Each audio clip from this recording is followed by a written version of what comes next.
Thanks, Tim. Thanks, everybody, for joining. Very excited to share what we've been learning about Facebook. Like Tim said, we spent a whole lot of money over the past couple of years trying to understand this and try to understand what actually works with Facebook fundraising. I sent out a question and asked some of y'all to fill this in, a poll, and I wanted to start by sharing some of those results so we can understand who's on the call today and kind of what levels of success they've had. The first question I asked was, have you tried Facebook advertising before? Or have you ever used them to acquire donors? 53% of people said yes in some way, shape, or form, maybe a boosted post or an ad. 47% of people have not. So about 50-50. And interestingly enough, the second question was your Facebook advertising successful at acquiring new donors? About the same, almost exactly the same, actually. Said yes, it was successful, and the other half said no, it wasn't. And the last question I asked was what made it successful? Kind of a big open box, asked a qualitative question. And I got a lot of interesting responses. I said the majority of responses I got said one of two things. Either I'm not sure what made it successful, it just sort of worked.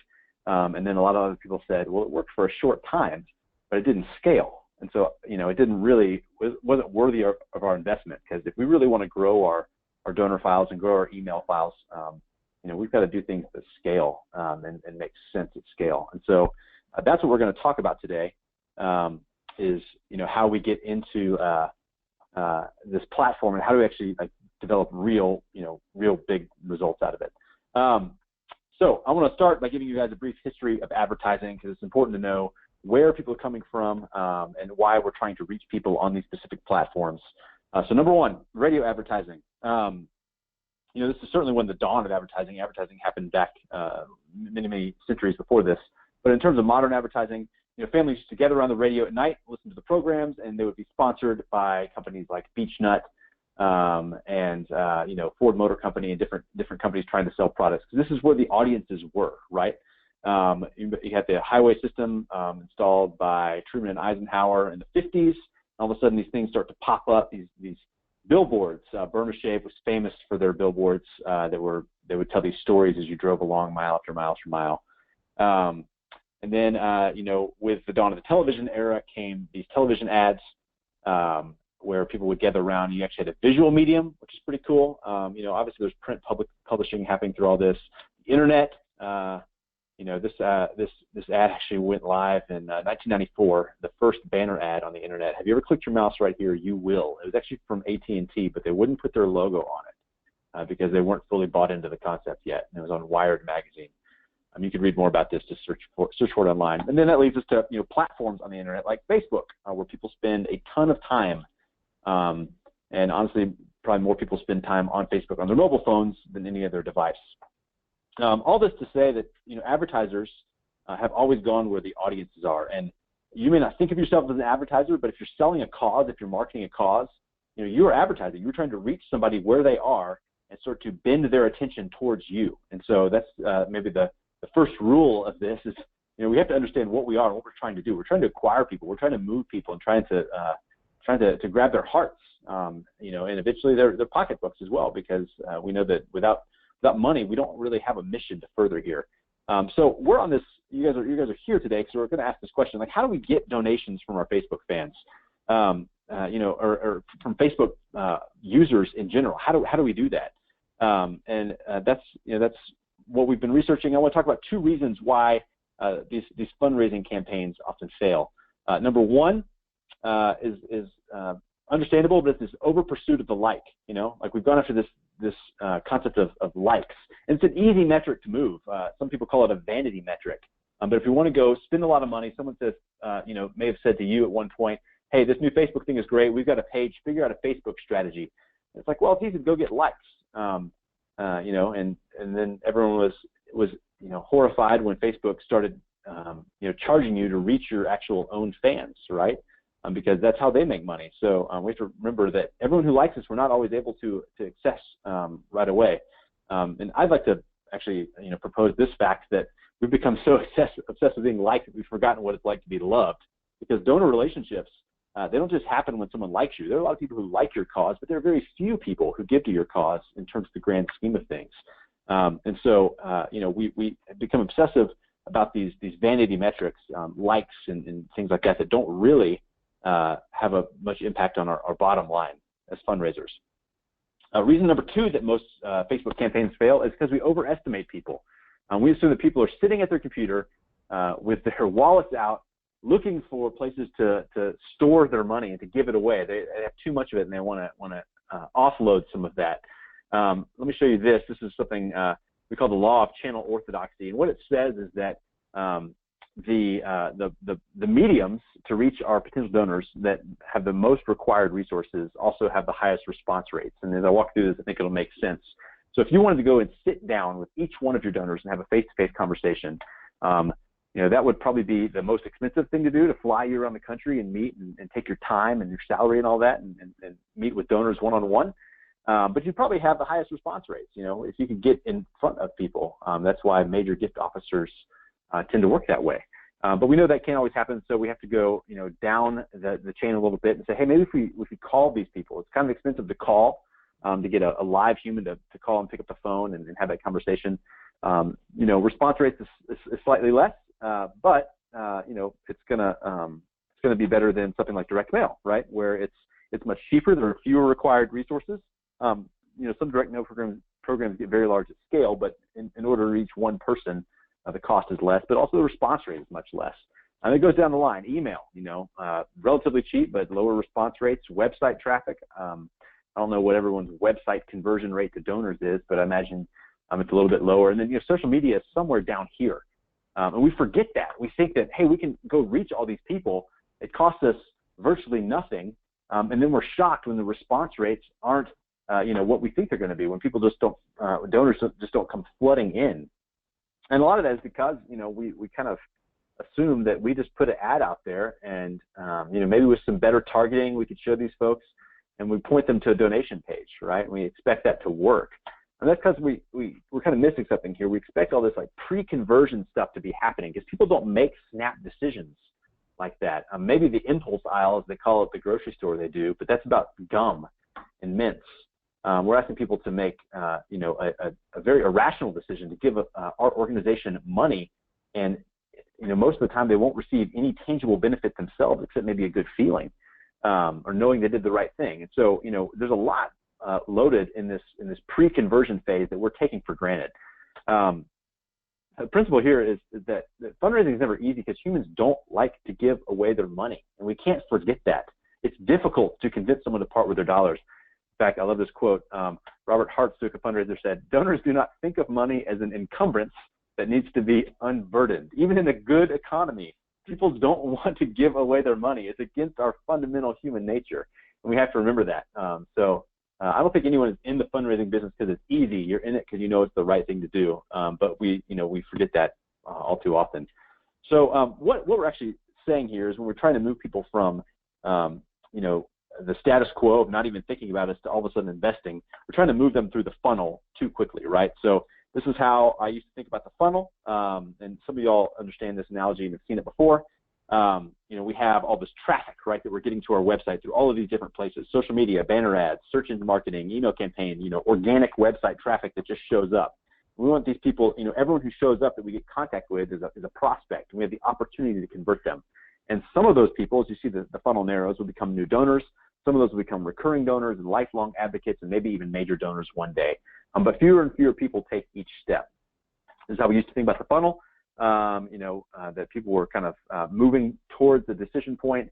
And we talked to some friends, and they gave us a different perspective. And they said, it's a useful analogy because all marketing should be moving people towards a decision. It should influence a decision. And if your marketing is not influencing that decision, then it may be a waste of money. The problem is the funnel analogy distorts reality because the funnel is actually upside down. People aren't falling into your funnel. They're falling out of it. In fact, people are distracted, right? They have a lack of attention. They have a lack of resources. They have a lack of time, and they're constantly being pulled away, just like many of you might be being pulled away from this presentation right now by something else. They're being pulled away. They're not falling in. So to really appropriately represent this metaphor, we have to flip it upside down. So what is the force, that drives people up the middle. Well, the truth is not always coming up the middle. Sometimes they're climbing up the sides. There are many different ways that people might get to the ultimate decision, which in our world is a donation. And no two donors give for exactly the same reason. Sometimes it's a personal experience. Sometimes it's because they have one angle on your organization that they love. We have to understand that they're coming in through different paths, and each of those paths, requires different messaging and different. It could be a potentially different user, right? So when we started to flip the funnel like this, we realized something. We said, hey, this isn't a donor funnel at all. A funnel may not be the best analogy for this anymore. It's actually a mountain, because what we're asking people to do is come on a journey with us, and it's not going to be easy.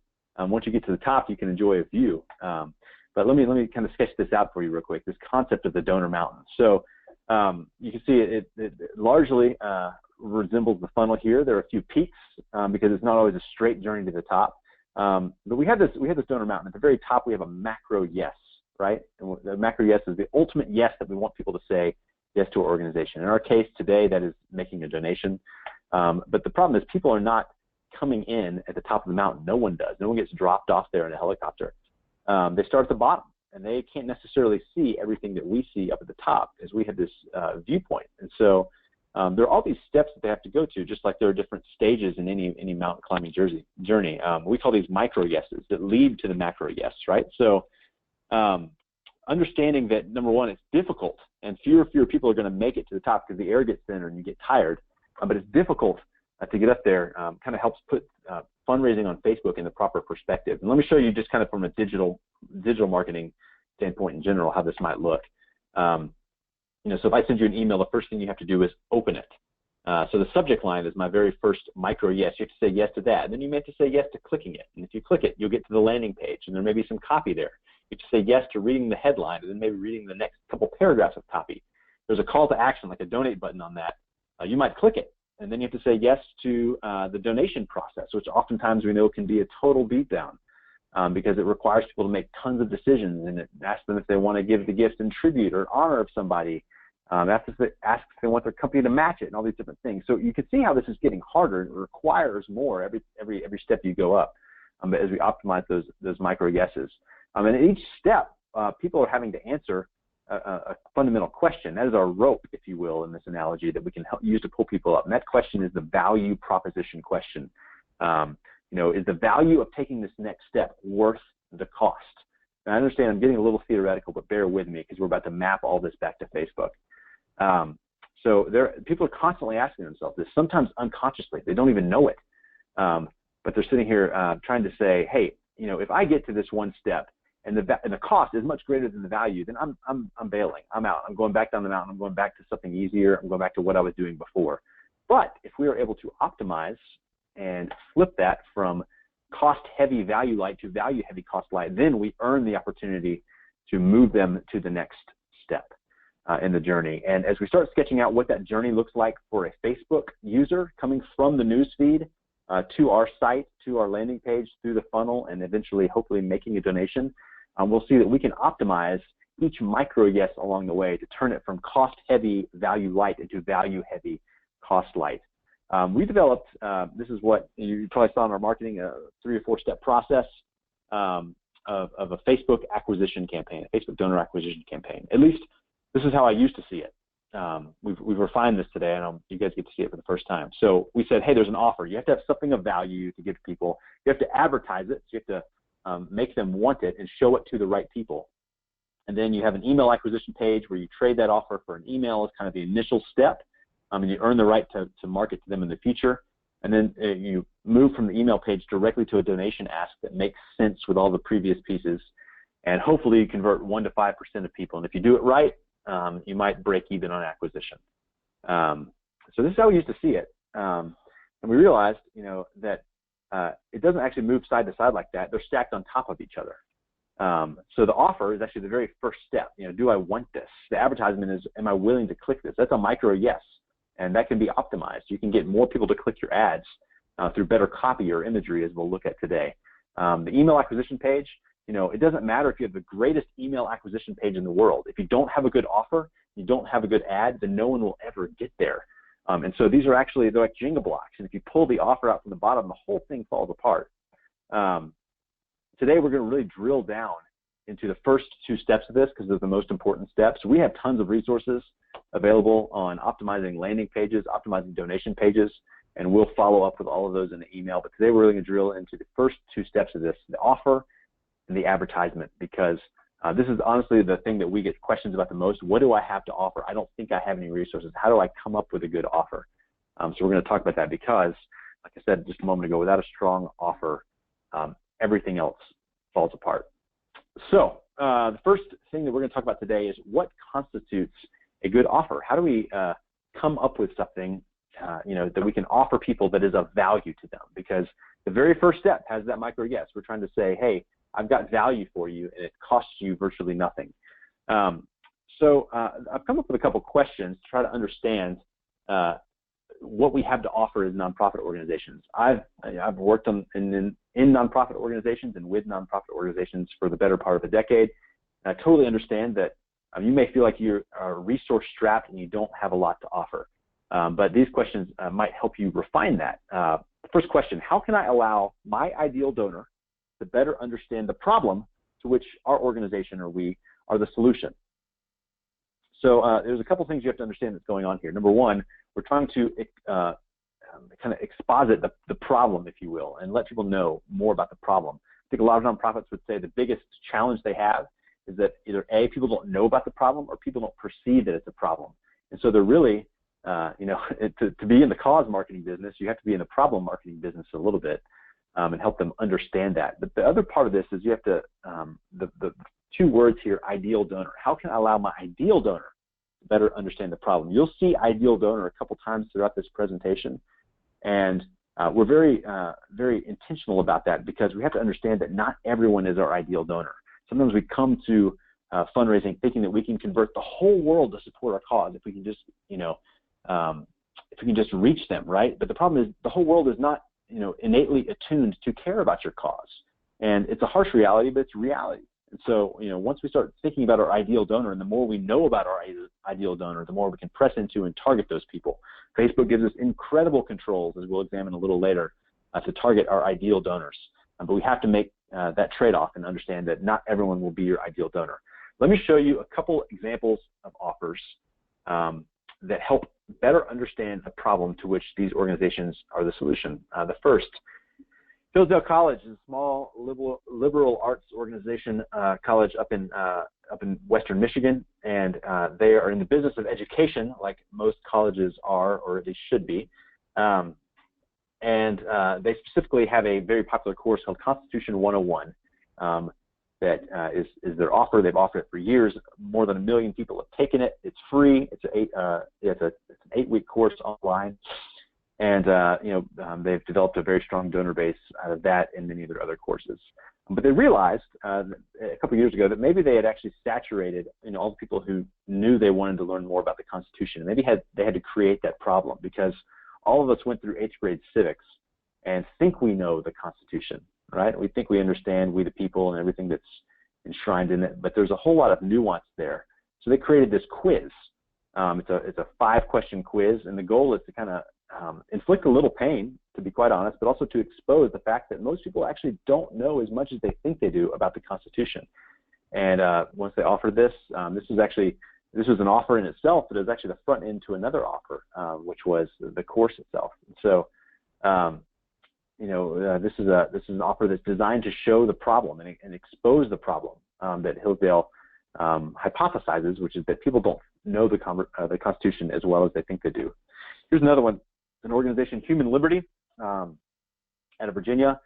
They do lots of policy work about North Korean refugees, people who are trapped in the hidden genocide that's happened over there for years that very few people know about.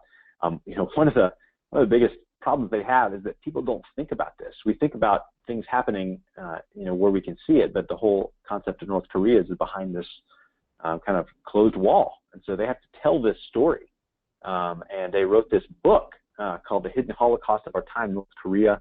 They gave it away for free online, a digital version, an ebook. You'll hear us say that, the PDF. We have a 3D image here to help people understand what it is, because our brains need help putting it into context of what this is. But they put this together and started marketing it to people, to kind of warm prospects up and help them understand, like, hey, there's this thing happening and you need to know about it. They have a solution, but until people understand the problem, no one really thinks the solution is that necessary. So the first question there, how can we allow people to better understand the problem to which we have the solution? Second question, how do I allow my ideal donor to actually experience the value proposition of our organization? And not, notice I said experience there. It's different than how do I tell someone about the value proposition of our organization? Or how do I show someone? How do I allow them to experience it? This is why, like, foreign missionary and aid trips work so well. It's because people go and they experience, and they see it with their own eyes, and they touch people's hands who need them, and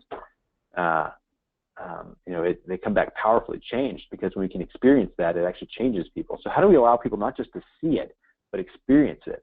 Let me give you a couple examples here. Number one, you'll see some examples from this organization throughout the presentation, the Texas State Historical Association Free Resource Center. So the Texas State Historical Association had 66,000 articles about Texas history online, and they added more every day. But the problem was they were all over the internet. There was no kind of gateway or portal to those. And so they said, let's put together this resource center that pulls them together, curated by topic, and allows people to really understand and experience the value of what all of the Texas State Historical Association scholars have been producing for all these years. And so they put this page up. They required an email for instant access to this. And because their ideal donor were people who really care about Texas history, it was an attractive offer. But it really, it cost them nothing. They basically put a gate on the front of it to allow people to get in. But by pulling that together and curating that for people, it allowed them to experience the value proposition of what the TSHA does. Here's another one, Dallas Theological Seminary here in Texas. They had this abridged version of a seminary course on the Gospel of John. It was 8 weeks long. It had been languishing in iTunes U for several years, and the first lesson only had 35 views after about 4 years of sitting on there. So they said, hey, let's take this and let's market it. We'll deliver the video lessons via email, and we'll create this free course and allow people to actually step inside the seminary. DTS is relatively small, and they realize most of their donors never set foot on campus, so they don't actually get to experience it. So how can we take that experience to them, help them understand what's being taught here, and let them actually learn from it? They hypothesized and did some market research to understand that there was a great market for people who later in life wished they had gone to seminary but didn't have the the time or resources to do it. And so they said, let's take the seminary to them. This is a kind of an exploding market segment. You see all sorts of educational opportunities. A lot of them charge for money, but they give this away, gratis, just to allow people to experience the value proposition. And that's one thing, the kind of common thread through all of these offers, if you haven't noticed, is that they're all free, right? Sometimes I think we've been conditioned to that, for donor acquisition, we have to give them something that costs them something. For your generous gift of whatever, we will give you, this tchotchke or this widget to get people over the hump. Then they'll turn into donors, and that might work. It may have worked for years, but there are a whole lot of missing market segment of people who never actually respond to that offer because they're not willing to trade dollars for something for a new organization. That's not the path in. The cost is too great, and the cost outweighs the value. Let me tell you about a little social experiment here that really unpacks the power of free. Dan Ariely did this at MIT. He set up a table on in the student center, and he put out two kinds of candy. The first piece was a Hershey Kiss. You guys, I think everyone here's probably had a Hershey Kiss. There's probably one in your couch cushion, slowly melting right now. The second piece was this elegant Lindor Lindt truffle, and he put them right next to each other. And so there may be some folks who say, "Hey, chocolate's chocolate," but there's an obvious difference when you look at the two of these in terms of which one is more desirable, and there's a price difference that companies capitalize on. So they see these two, and he put out the first thing he said is, "I want to see what happens when I just offer these for a fee." And so the Hershey's Kiss, he put a price tag of 1 penny on it. That's all it cost you, is a single penny. the Lint truffle costs you 15 cents, right? And so, hey, there's obviously a value change here, but from what people hypothesize about this value, and they're kind of they're preconditioned to understand, it's still a good deal. A penny for a Hershey's Kiss, 15 cents for a truffle. And you know, he wanted to find out what will people more likely to select if they see these two prices. And 73% of people, when presented with that opportunity, chose the Lint truffle. You know, it's way better, and 15 cents is nothing, right? You probably have that change in your pocket. In fact, you probably have, you know, more change in your pocket, right? If you have a quarter, you're more likely to get the Lint truffle. So then he said, hey, I want to do the exact same thing, except this time I want to show a visually engaging price reduction. I'm going to reduce each one by the same price, 1 penny. So the Hershey's Kiss became free. It went from 1 cent to free, right? The Lint truffle went from 15 cents to 14 cents. So still a great deal on the Lint truffle, but the Hershey's Kiss is now free. And when he did that, he found that 69% of people chose the free offer, which is fascinating, right? Because they both decreased the same amount, and he visually represented it. He showed that it was previously 1 cent, now it's free. Previously 15 cents, and now it's 14 cents.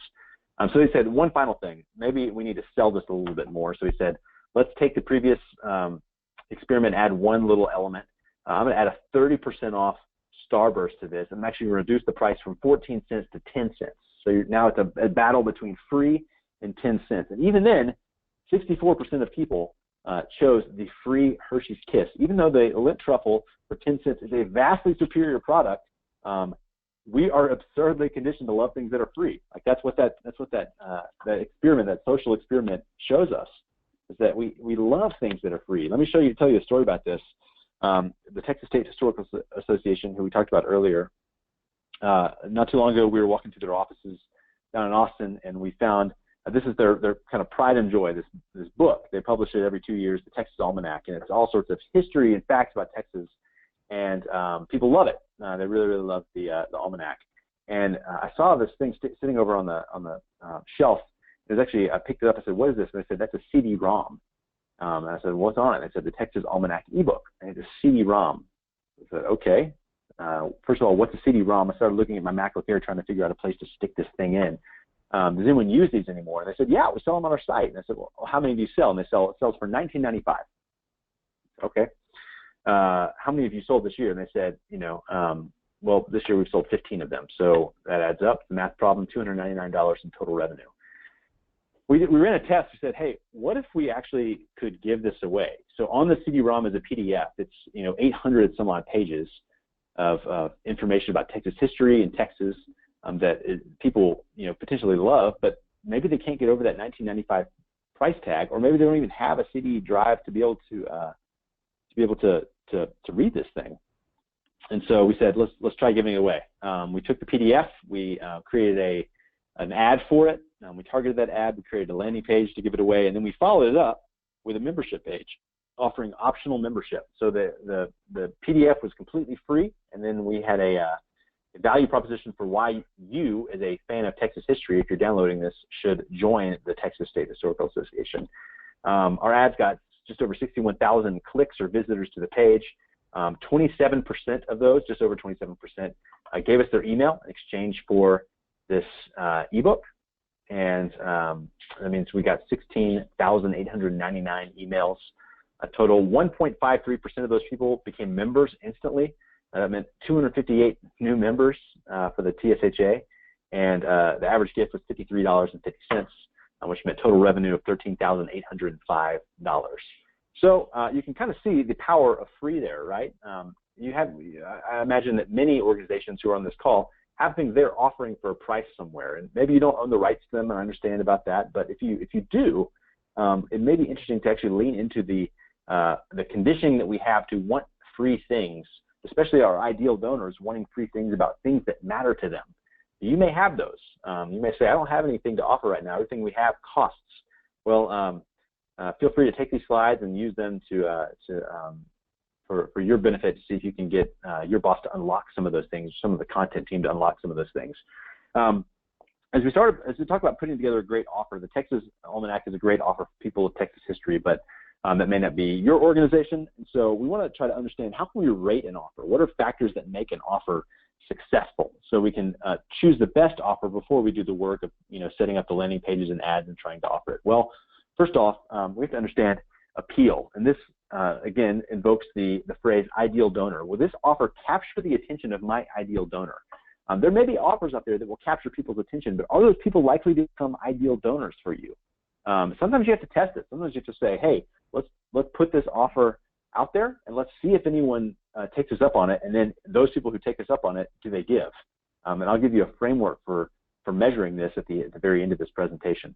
Number two, relevance. Will this matter to my ideal donor right now? Let me show you another Texas State Historical Association example. They have this ebook on African American history in Texas, but February rolled around, and Black History Month, they said, hey, maybe we should call that out in the ad. And when they did, they saw a 50.3% increase in conversion rate, because it was incredibly relevant at that time, right? If they offered this year-round, they would get some interest, but because they highlight the relevancy, the right offer at the right time, we always say, has a much more powerful impact. Exclusivity. Can my ideal donor get this anywhere else? Sometimes we have to show that, right? Sometimes to say, hey, this is the only place you can get this. This is the exclusive place you can get this. Or sometimes we have to show that, hey, you can only get this for a certain amount of time. This offer expires, right? So we have to understand that we may have the most appealing offer in the world, but if every other organization is giving that away, then it may not be that appealing at all, really. Credibility. Is my ideal donor going to believe my organization's perceived expertise in this area? So do they believe that we actually can make a difference? Because if they don't, then we're acquiring all these emails for no reason, because they're never going to give to us. They don't believe us. Sometimes the offer is designed to increase that perception, to show not only the problem, but how you are the solution to the problem, and experience that value proposition. But we have to make sure that the offer matches up with our organization's perceived credibility and mission. And finally, clarity. Does my ideal donor understand what this is? What I'm trying to give them? Do they get it? And so we always invoke this principle: clarity trumps persuasion. You can beg and beg and beg and beg and have all the sales copy to try to help people understand what they need, but sometimes you just need to say, hey, here is a thing. It is free for you. We know because you love this. So clarity sometimes can be your friend, but you have to lean into it and say, is this offer too complicated? Are we asking too much of people? That's why tangible things like ebooks and online courses, they work, as you've seen, because people have an understanding of what that is. So three principles here of a winning offer. Number one, because we talk about ideal donor all the time, your offer cannot and will not appeal to everyone. You have to understand that, otherwise you will be perpetually disappointed. So maybe 1.5 billion people on Facebook every month, but not all of them are prospective donors to your organization. So one way or another, you're going to find this out. It's a lot easier if you accept this on the front end, because it'll help you with once we start targeting and talking about how who we target with our ads.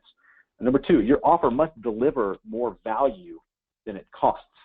This is something we've already talked about in terms of the value proposition, but if people are not willing to trade what you're asking of them for your offer, there are going to be a lot of people who just kind of skim off the surface and never take you up on it.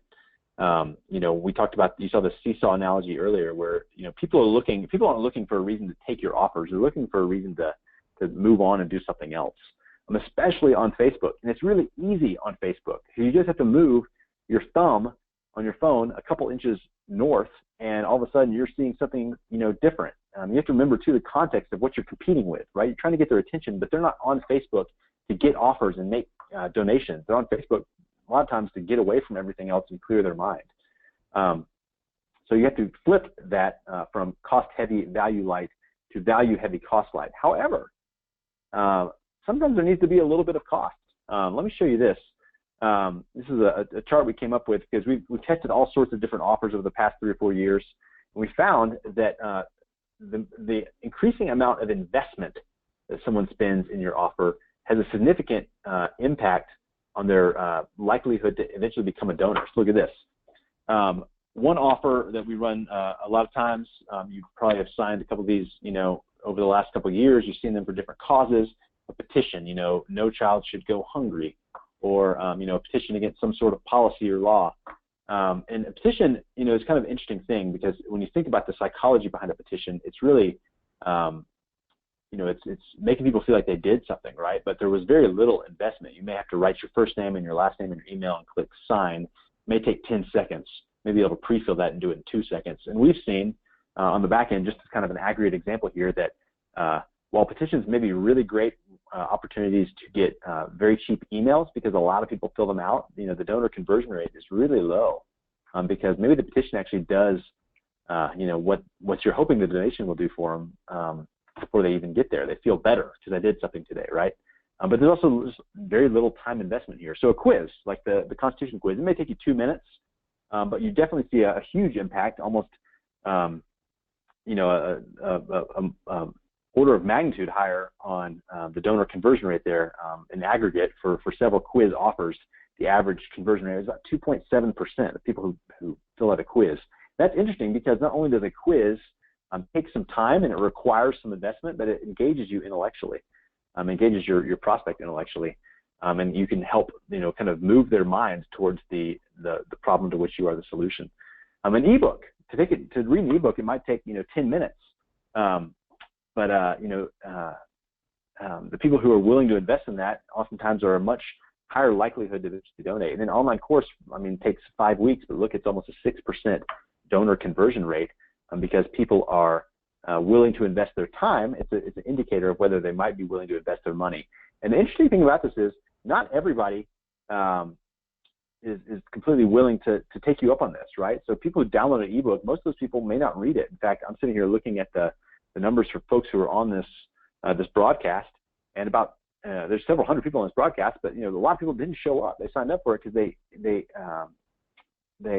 wanted the intent. They had the intent of doing it, but when it came down to it, they didn't follow through on it. So congrats to you for following through on it, but it's something to remember, is that sometimes this is just the indicator of investment, and people don't actually follow through on it. But if you capture their email, you have the opportunity to market to them in the future. Let me show you a test we did. How reducing required steps affects perceived value in donor conversion. So in this case, we removed investment and friction and wanted to see how it worked. Texas State Historical Association was offering this portable handbook of Texas for free. They built this offer flow, but they wanted to offer it to the house file too. So we're going to send this to people who we already have their email address. We don't need their email address, but maybe we can take them through this funnel, and some of them will give, right? And so we said, but hey, do we actually need to get them to go to the page and fill out their own information, or can we just take them straight to the donation page and say, thank you, your resources on the way, we'd like to make a gift, since we already have their email address. And so the first flow we worked up had 2 pages.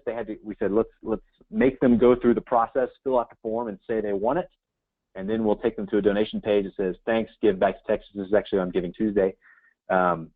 And then the other option just went straight to thank you. We already had their email, so we didn't need to collect anything from them. We had their first name and last name from some other offer. So we just said, thank you, click this button to accept your free portable handbook of Texas, and we sent it directly to them, right? So you can see the control of the treatment there, and the treatment produced a 41% decrease in conversion rate, because people didn't have to work as hard for it. They didn't invest as much time in it, and so they weren't as committed to actually following through.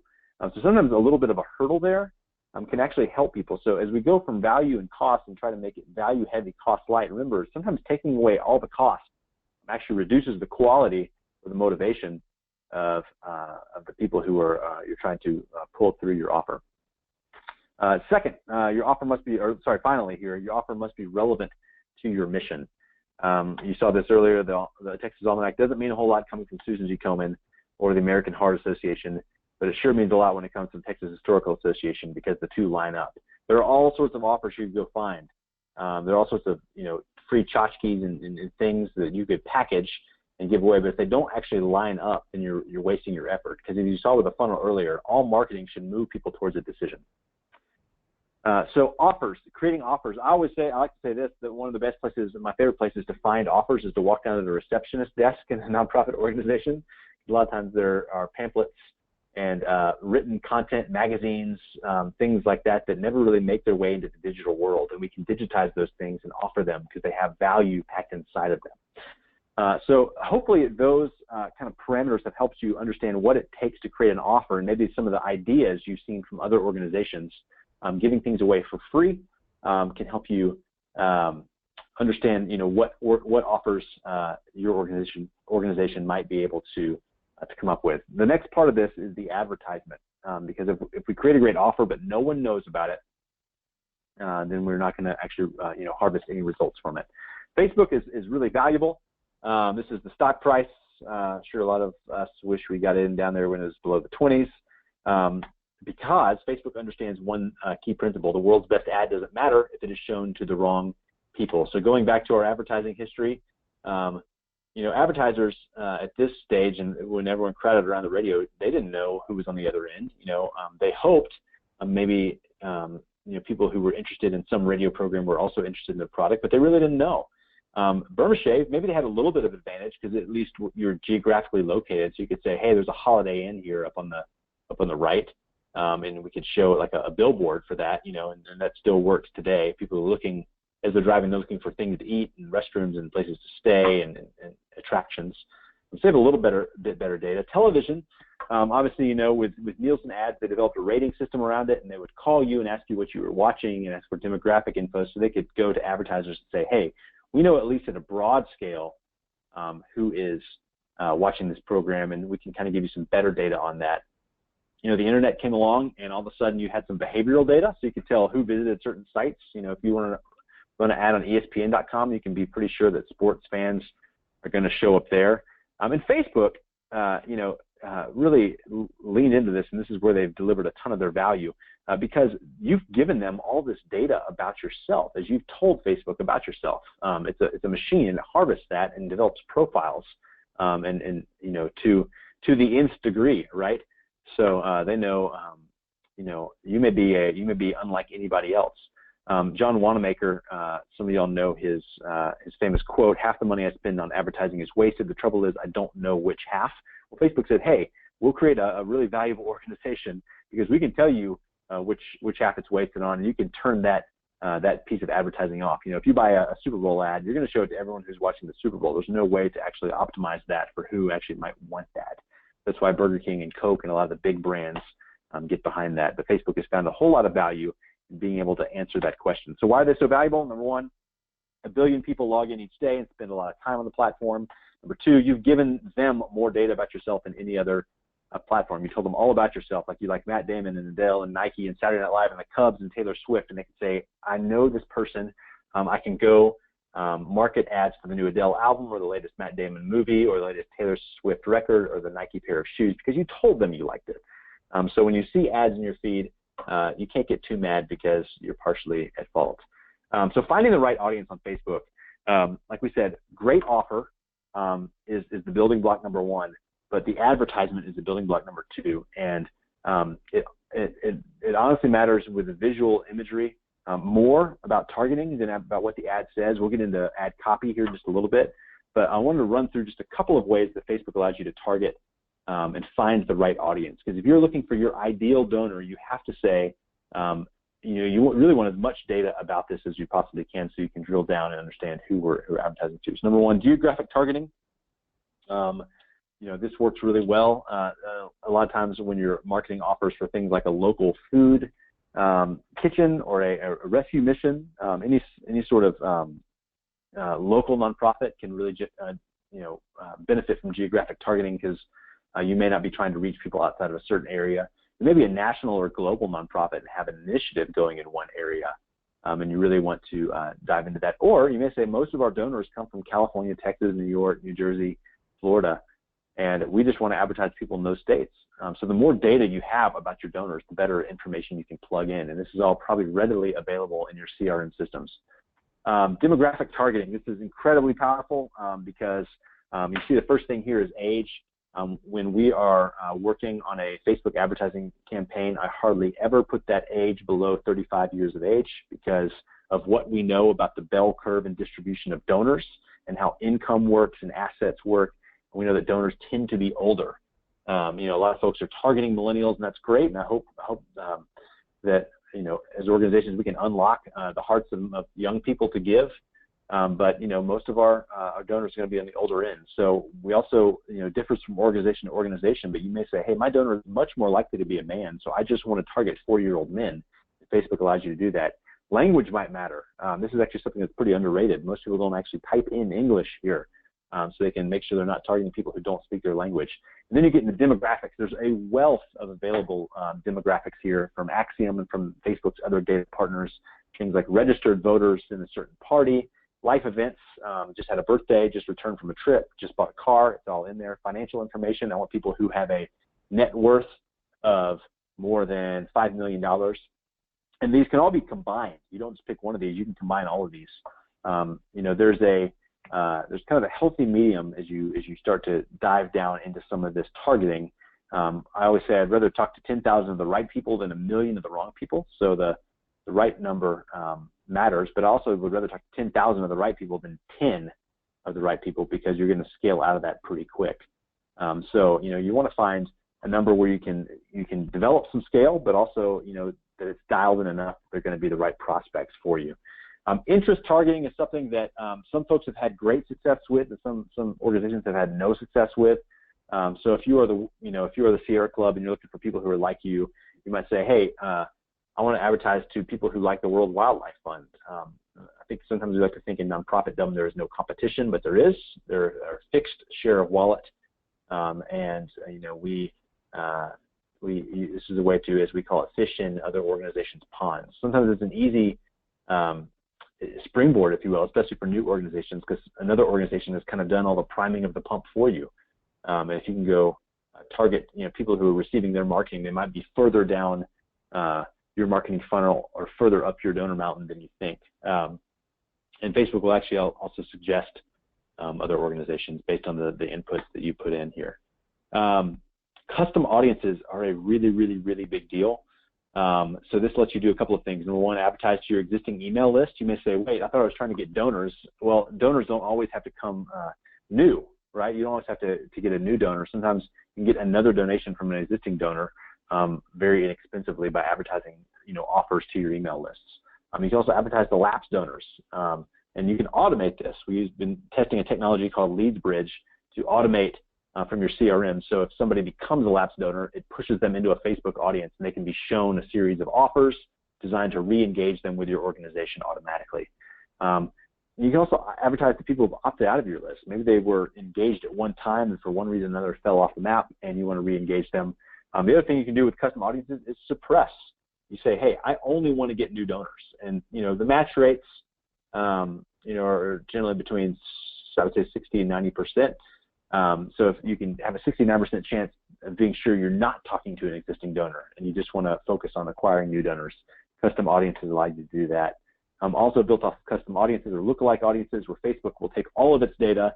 You upload a list of your donors. They don't take your information. They do what's called hashing it so that it's anonymous, and then they create an audience of around 2 million people who look like your donors. And it's not based on broad trends. It's based on all the information that those people have given them. So some of these are best performing audiences.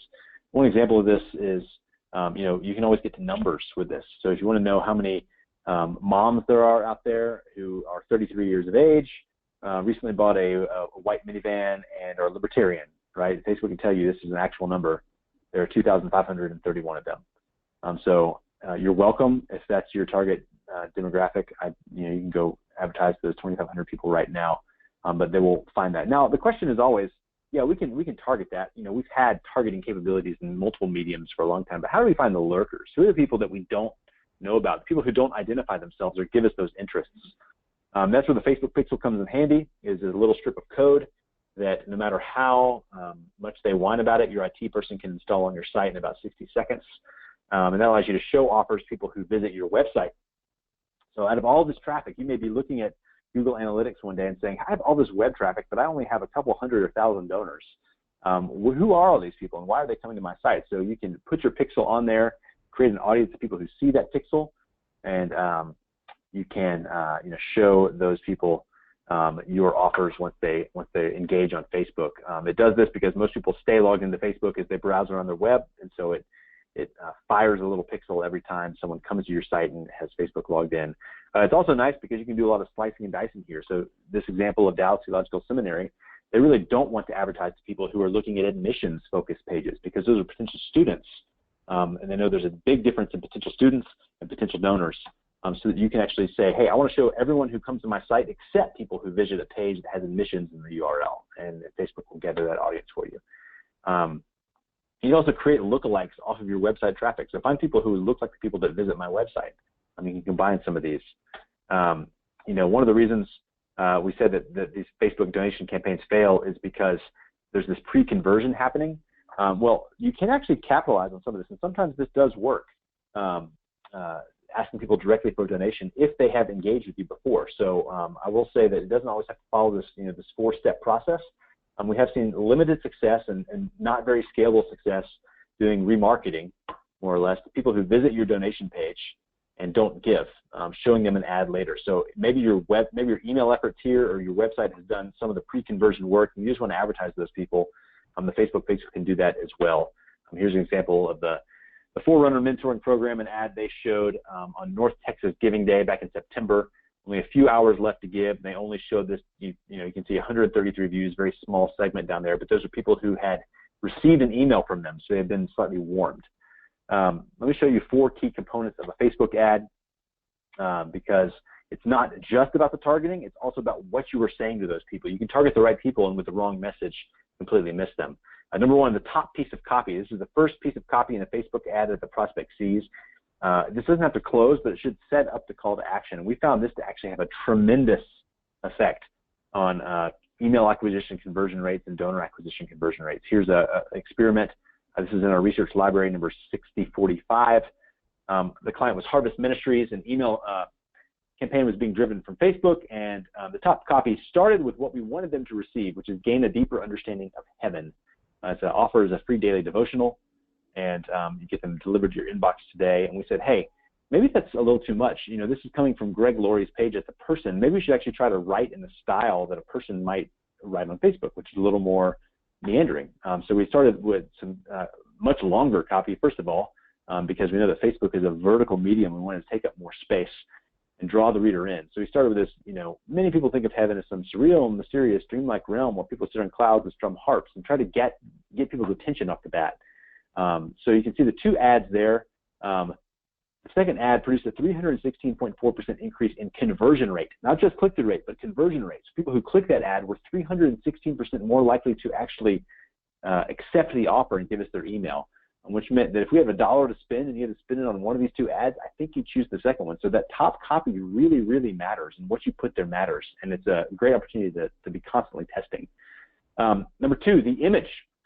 Here's another experiment from the folks at Harvest Ministries, experiment 6158.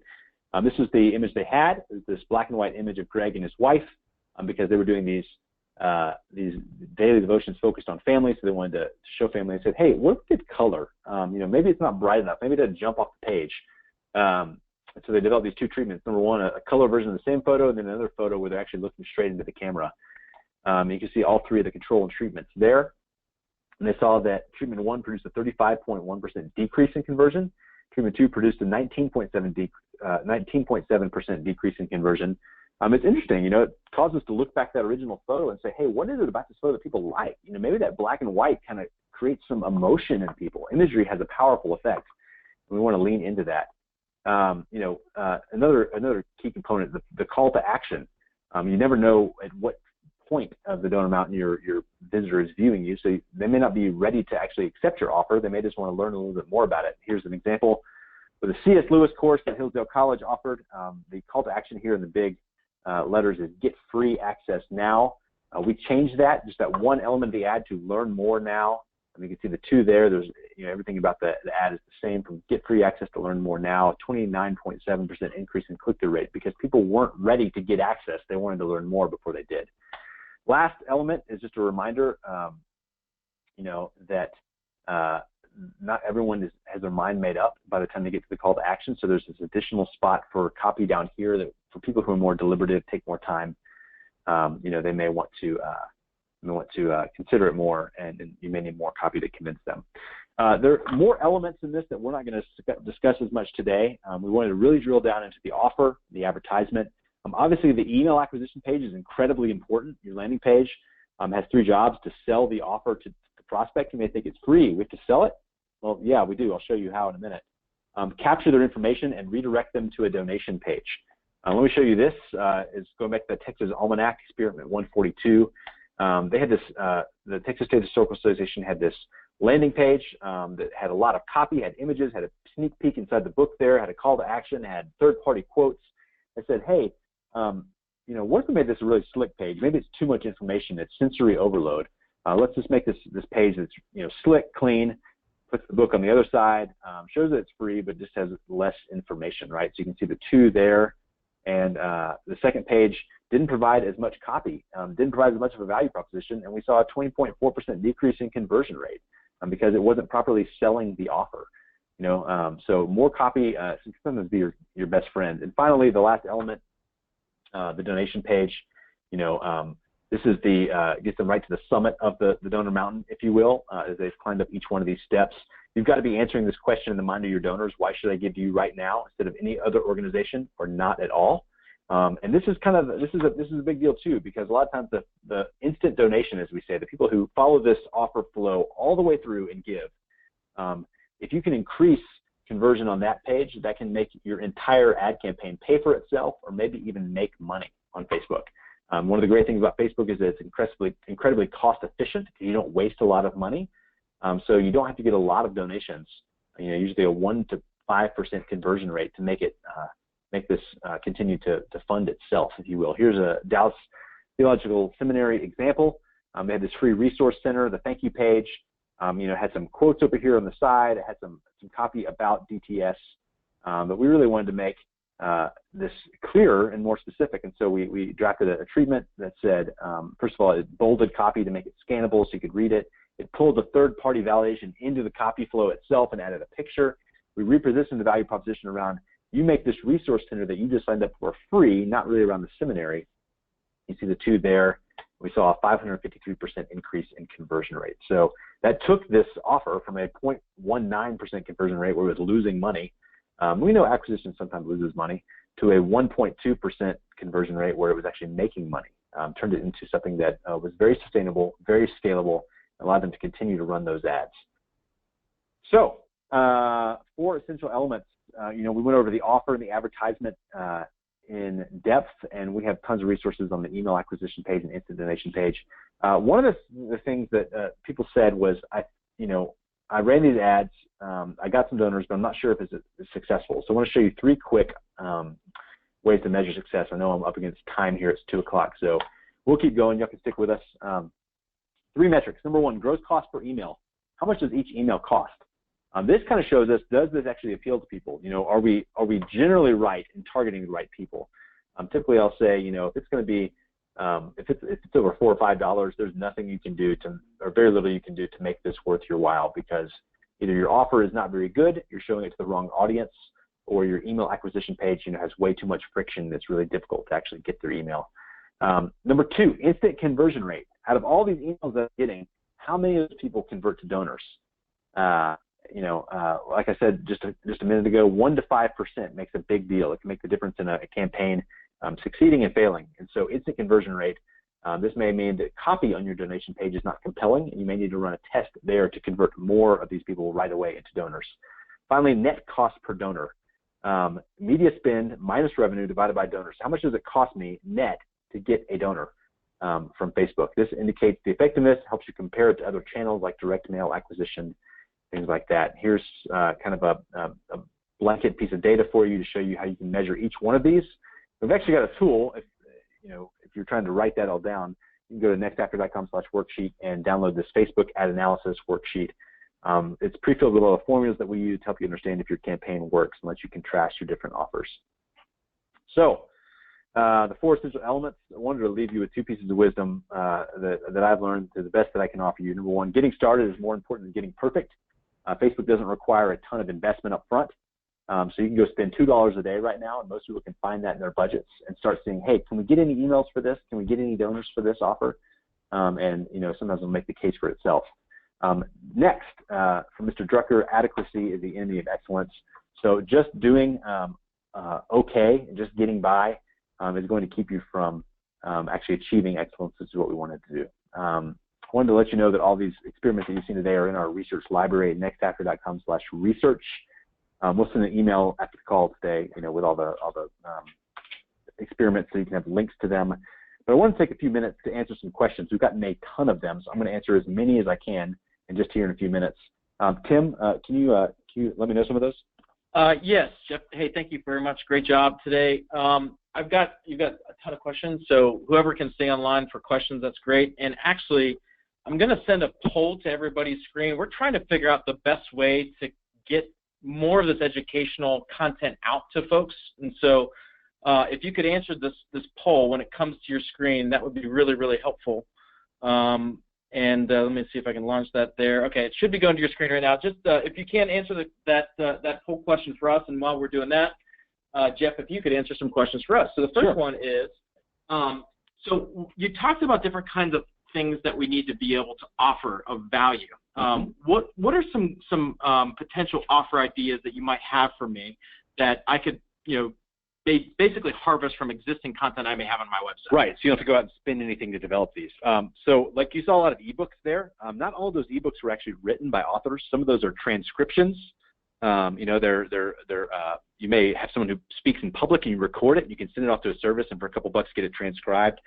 Some of them are like the top 5 blog posts, right? So you already have this content on your site. You just have to bundle it up into something that you can put a nice shiny title on. Also, petitions work, very cheap name acquisition, low donor conversion typically, but very, very cheap, quick way to grow your file.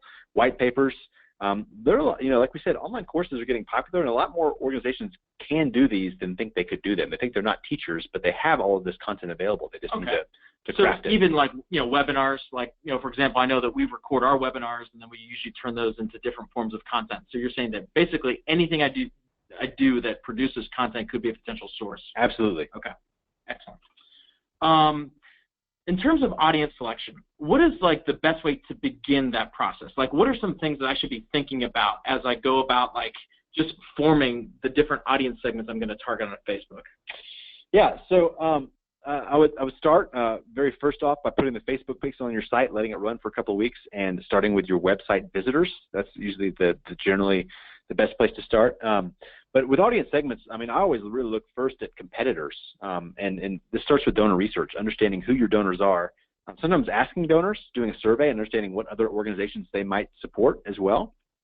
But also, demographic information, doing kind of a basic survey of who our donors are. Most organizations, know this or know enough about their competitors to be able to kind of get a good start. But those are the 2 places I'd start. Who's visiting your website, and then what other organizations like yours exist out there? Okay. So this next question is really also about the targeting as well. So to clarify, you can combine the detailed targeting demographic data, but you can't layer it to combine all or above of the, for example, matching. Can you combine all of this different targeting? Yes, every targeting option I showed you can be combined. So you can say, hey, I want to advertise to this list of people, but only the ones that are 40 and above and women. Yes, you can combine custom audiences. You can combine website visitors too. So I only want to advertise to my website visitors that are between 50 and 60. And what that does, it just continues to make the audience smaller and smaller and more targeted. Yes, that's correct. Condensed. Okay. Cool. So next question, if you upload your email list to Facebook, do they do anything else with it? How does that work? Is it secure? Do I need to worry about Facebook getting access to my donor list or to my email list? What kind of concerns does that raise for me, or should it raise for me? Yeah, well, first of all, you can name it whatever you want. So you can call it the voter file for some presidential candidate or something. But you can also you have to understand how Facebook processes this data. It's kind of a double-blind system, so they hash it. So what they do is they put an ID with it, so they never take any of the data, and they bounce it off different data partners, return the data to that hash, and that's what they give you is a list of hashed IDs. So they represent people, but Facebook doesn't know who that person is. They know this collection of people. They don't necessarily know why they're brought together, what the cause is. They don't keep any of that data, but they just offer it to you. So it is secure, and they're not reselling it or gathering any sort of like nefarious intent on that, and we know because we had a lawyer read we actually read the terms of service, folks. Everything that you guys click when you say you read the terms of service, we actually read it and had a lawyer read it to make sure. So, okay. But just to clarify, we are not legal counsel, and nor should anything that we offer be construed as such. Okay, so the next question is also related. So in addition to email us, we can also use phone numbers to match people? That's correct. You can use phone numbers. You can use home addresses now. So first, last name, and zip code. So whatever data you have on them, the more data, the better. They'll be able to have a better match rate. But yeah, there's a lot more than just the email addresses that's available now. What is the minimum web traffic size or list size required to create a lookalike list on Facebook? Is there sort of a minimum requirement? Yeah, they've been lowering it over the years. It used to be, I think, around between 1,000 and 1,200, and now I think they can do it for an audience of 500 or less. But yeah, it's hard for them to upload 10 people and say that, to get a big enough aggregate size. So it needs to be at least a couple hundred at the last time we checked. Okay. This next question is a little bit complicated, but let me kind of try and do my best to explain it. So in one of the examples, you talked about using quizzes to increase visitor motivation. Mm-hmm. But you also talked about reducing friction in a giving process as a way to ensure that more people complete the donation process, or removing steps, right? So how do you balance these two potentially opposing forces of increasing motivation through adding steps, but at the same time reducing friction by reducing steps? Well, I think it becomes somewhat self-selecting, right? As we get back on that concept of the ideal donor, we realize that not everybody, to use the donor mountain analogy, is going to make it to the top. So while a quiz may accelerate the momentum and the motivation for the people who are likely to give, it may also, allow some people to follow up who are not likely to give, and that's okay. It's a disqualification process.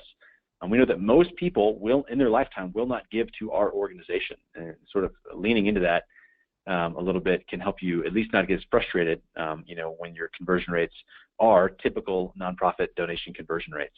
So, the thing that we see that specifically with quizzes is they help motivate people who might just be, who might be ideal donors, who might be apathetic at the time, right? It may help them understand the problem a little bit more. So that's how the quiz interfaces with that. Okay.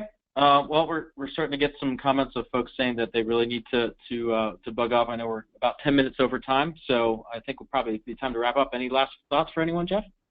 No, like I said, get started. It's more starting to get something started and try something out. It can look rough around the edges and get it perfect. And keep testing and optimizing. We have a whole research library with more than 600 experiments that can give you ideas. If you're not currently running optimization experiments on your donation pages, go there, get some ideas, get an optimization tool and start it up. I think we put our, my email address is here on the slide. It's in the presentation there. There we go. If you have questions, feel free to shoot me an email. I'll answer as many as I possibly humanly can. Thank you all. I know we've gone over time. Thank you for your investment, and thank you for doing the work that you do. Because it matters. It's changing the world that we live in. It's making a greater impact. And some days you may feel like it's a thankless job, but I want to thank you because you were brave enough to do it. So I hope you'll have a great day. Hope this has been helpful. Let us know how we can help, and we'll talk to you soon.